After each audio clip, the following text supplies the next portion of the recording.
Hello, friends. You would have heard this advice many a times in social and mainstream media. The rupee is weakening against the dollar, so technology stocks, the information technology stocks, software stocks should be bought because they will go up. Is it 100% absolute metric, a heuristic? A heuristic is something which I follow in neurobehavioral technical analysis. A heuristic is an automated response to a given situation. For example, if it is night, you switch on the light. If it is daytime, you switch the light off. It's an automated response. So buying technology stocks just because the rupee is falling against the dollar, how good? We are going to examine that. You see, when I started trading in the markets in 1986, there was a very popular saying, what's good for GM, that's General Motors, is good for America.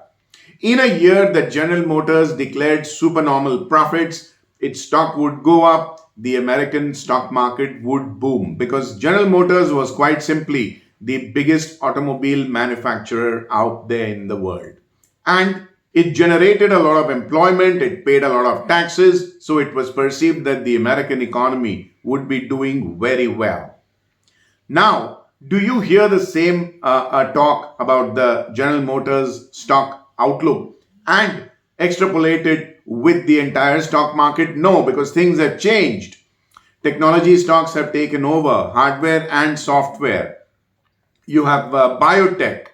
You have a whole lot of other pharma, which is now leading the front line. So things change over a period of time because things evolve. If you have anything to do with actual business, I come from a business family, so I can tell you, and we have a lot of our friends and family members doing a lot of export stuff, export business. I can tell you that when you contract an export order, there is always a clause for currency gyrations.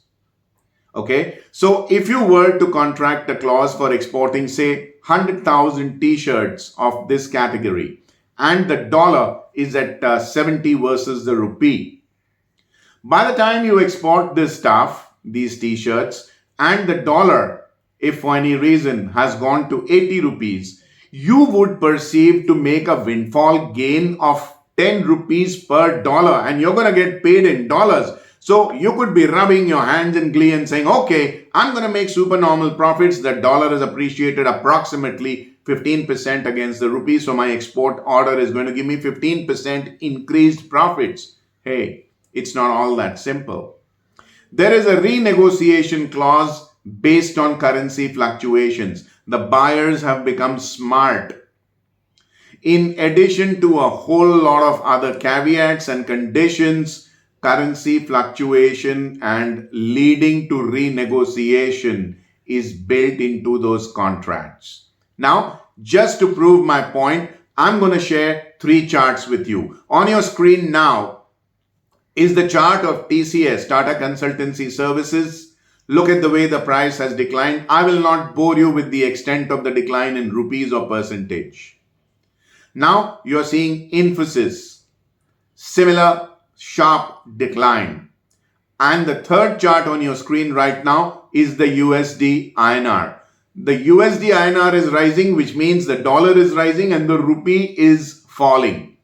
If a falling rupee was to be the only reason why you should be buying technology stocks, you would have been really gloomy today. So, does a falling rupee really help technology stocks? Yes, to a very limited extent.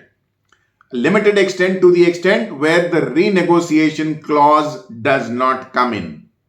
And in addition to the renegotiation clause, there is also the currency hedging by the software exporting companies.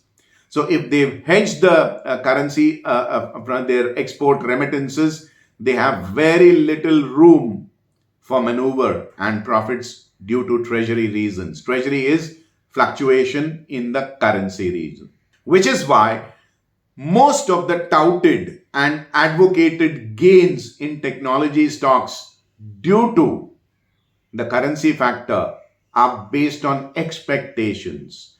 I'm not saying that this is malice. I'm not saying that it is wrong. It is expectation. And guess what happens when expectations are not met? Remember what I've told you in my earlier videos. Target those stocks where MWPL or market wide position limits have risen. That shows you a buildup of expectations.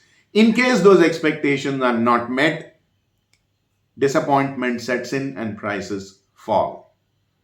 Which is why you have to monitor a whole lot of other things, including order book, forward guidance, and geopolitical situations and relationships between countries where we tend to export our software, etc., etc. Don't depend only on the currency as a be all and end all reason for buying technology stocks. Keep it real. And on this optimistic note, I bid goodbye to you, not before reminding you to click like on this video if you liked what you saw. Subscribe to my YouTube channel if you haven't already done so. Click on the bell icon to receive instant alerts about fresh videos being put up out here. And good, bad or ugly, let me know your feedback in the comments section. Thank you for your patience in watching my video. This is Vijay Bambwani signing off. Have a very, very profitable day. Bye-bye.